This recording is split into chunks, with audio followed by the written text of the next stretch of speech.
1969 से जब Neil Armstrong ने पहली बार चांद पर कदम रखा था, तब से ये शोर मचा हुआ था कि मून पर ह्यूमंस के द्वारा एक मून बेस बनाया जाएगा, इंसानों के रहने के लिए घर। मून पर बेस बनाने के लिए ह्यूमंस को कुछ ऐसी चुनौतियों का सामना करना पड़ेगा जो कि बहुत ही ज्यादा मुश्किल है। हालांकि अब इंसान धीरे धीरे करके अब मून पर जाने की कोशिश कर रहा है, क्योंकि आगे चलकर बस्तियां बसाने की कोशिश करेंगे। झुलसाने वाली दिन की गर्मी से लेकर बर्फ बना देने वाली रात की ठंड यानी एक्सट्रीम टेम्परेचर, इंसानों के लिए बहुत ही कम ग्रेविटी, खाने और पानी की अनअवेलेबिलिटी, इन सारी समस्याओं को इस वीडियो में पार करके मून पर खेती करना, किस जगह हम रहेंगे, रिसोर्सेस कहाँ से एक्सट्रैक्ट करेंगे, ये सब जानेंगे।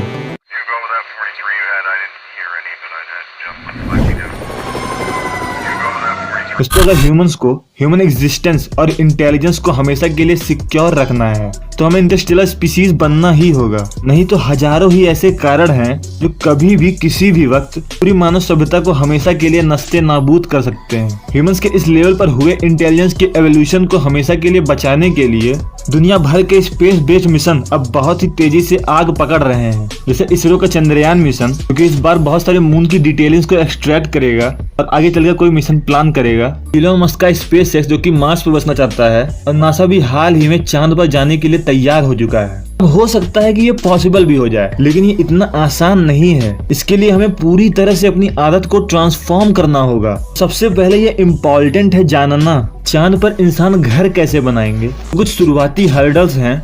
फिर चांद पर लो ग्रेविटी है, इसकी वजह से यहाँ पे बड़ी बड़ी बिल्डिंगें बनाना मुश्किल है, और 300 डिग्री का अप डाउन वाला एक्सट्रीम टेम्परेचर है, जिसकी वजह से हमें ऐसे घर बनाने होंगे जिस पर इतने एक्सट्रीम टेम्परेचर का उस घर पर कोई प्रभाव ना पड़े। मून के सरफेस पे हमेशा मीटियोराइट्स की बारिश होती रहती है, क्योंकि एटमॉस्फेयर ही नहीं है। पृथ्वी से घर बनाने का सामान मून पर ले जाना एक नॉनसेंस आइडिया है, इसलिए ये भी हमें मून पर एग्जिस्टेड रिसोर्सेज को ध्यान में रखकर ही बनाना होगा। मून के सरफेस पे मून डस्ट का यूज करके उसे सॉलिड मटेरियल में बदलकर 3D प्रिंटिंग टेक्नोलॉजी की मदद से मून पर एयर टाइट बेस बनाया जा सकता है, जो हमारी कलेक्टेड एयर को बाहर ना जाने दे, बाहर से हार्मफुल रेडिएशन अंदर ना आने दे। और हर तरह की व्यवस्था के लिए हमें मून पर ऐसे ही इंटरकनेक्टेड बहुत सारे बेसेस बनाने होंगे। फिर दूसरी कंडीशन आती है वाटर और ऑक्सीजन की।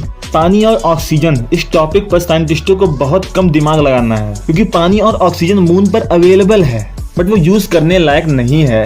इसके लिए साइंटिस्टों को अलग से ही काम करना होगा। चंद्रयान-1 में 2008 में ही चांद पर पानी की खोज की थी। इसके बारे में मैंने डिटेल वीडियो बना रखी है, डिस्क्रिप्शन में लिंक दे दूंगा। पानी मिलने के बाद ही मून पर मैक्सिमम समस्याएं सुलझेंगी, लेकिन इन सब में भी टाइम लगने वाला है। इसके लिए ह्यूमंस को पहले से वाटर का जुगाड़ धरती पर से करके ले जाना होगा।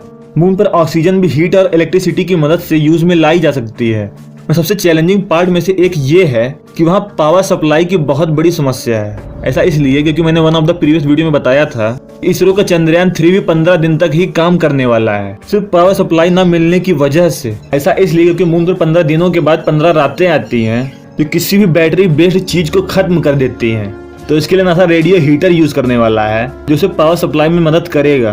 घर, पानी, ऑक्सीजन और पावर सप्लाई के बाद हमें मून पर एग्रीकल्चर के बारे में सोचना होगा, क्योंकि आपको बता दें कि शुरुआत में चांद पर खाना पानी पहुंचाना ही सबसे महंगा पड़ने वाला है। चांद पर 1 पाउंड भार ले जाने का मतलब है लगभग $50,000, यानी इस हिसाब से एक आदमी का खाना पहुंचाने में लगभग 1 करोड़ रुपए लगने वाले हैं। इसके लिए हमें आगे चलकर चांद पर खाना पैदा करने के लिए डिफरेंट टेक्नोलॉजीज का अंदाजना होगा। एग्जाम्पल के लिए अर्थ पर carbon, nitrogen, oxygen, hydrogen, potassium, phosphorus सब फसलों को बहुत ही आसानी से मिल जाता है, और फसलों को बढ़ाने में मौसम भी बहुत बड़ा रोल निभाता है। बट मून के सरफेस पे हम खेती कर ही नहीं सकते।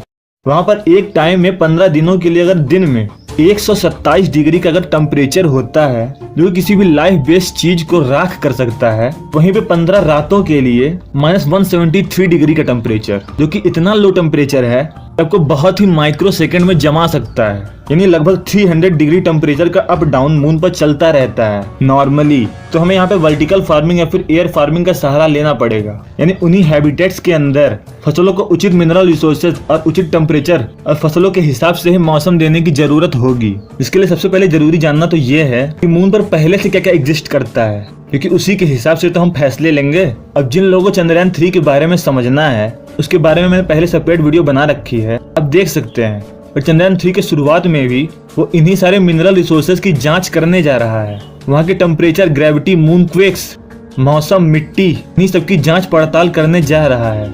दोस्तों मून पर बहुत सारे डिफरेंट टाइप के मिनरल रिसोर्सेज हैं और बहुत सारे रेयर अर्थ एलिमेंट्स भी मिले हैं जो कि अर्थ पर रेयरली ही पाए जा सकते हैं।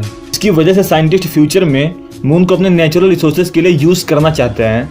मून पर titanium, gold, hydrogen, oxygen, silicon, silver से बहुत सारे रिसोर्सेज मौजूद हैं और साथ ही साथ रेयर अर्थ एलिमेंट हीलियम 3 भी चांद पर बहुत ज्यादा मौजूद है। हीलियम 3 चांद पर डायरेक्ट सनलाइट से पड़ता है, बट हमारी पृथ्वी पर हीलियम 3 एटमॉस्फेयर की वजह से नहीं आ पाता है। हीलियम 3 डायरेक्ट सनलाइट से ही आता है। हीलियम 3 इतना पावरफुल है कि केवल 100 ग्राम हीलियम 3 से, सिर्फ 100 ग्राम से पूरे राज्य की पूरे 1 साल तक बिजली की भरपाई की जा सकती है, जो कि मून पर इंसानों के लिए किसी खजाने से कम नहीं है, जहां पर इतनी सारी समस्याएं हैं। बाय द वे, इतने सारी समस्याओं को सुलझाने के बाद भी मून पर ग्रेविटी बहुत कम होने की वजह से लोगों की मांसपेशियां और हड्डियां इतनी कमजोर हो सकती हैं कि वो आने वाले कुछ सालों में ही दम तोड़ दें। इसके लिए हमें आर्टिफिशियल ग्रेविटी भी प्रोड्यूस करनी होगी और मोस्टली बहुत सारी मशीनों या फिर रोबोट्स पर डिपेंड रहना होगा।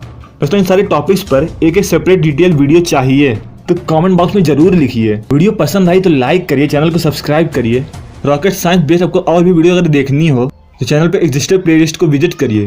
दोस्तों अभी के लिए इतना ही, बाय बाय।